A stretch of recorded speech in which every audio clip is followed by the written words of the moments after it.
Ang pagtulong ng walang hinihintay na kapalit ay tanda ng tunay na kabutihan.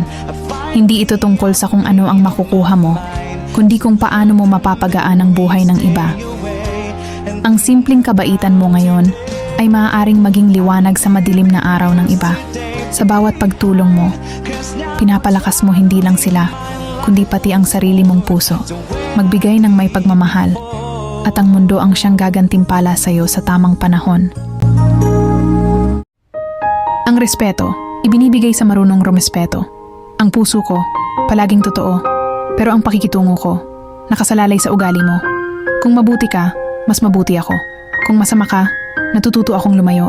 Hindi lahat ng tahimik mahina, at hindi lahat ng palangiti, walang pinagdaanan.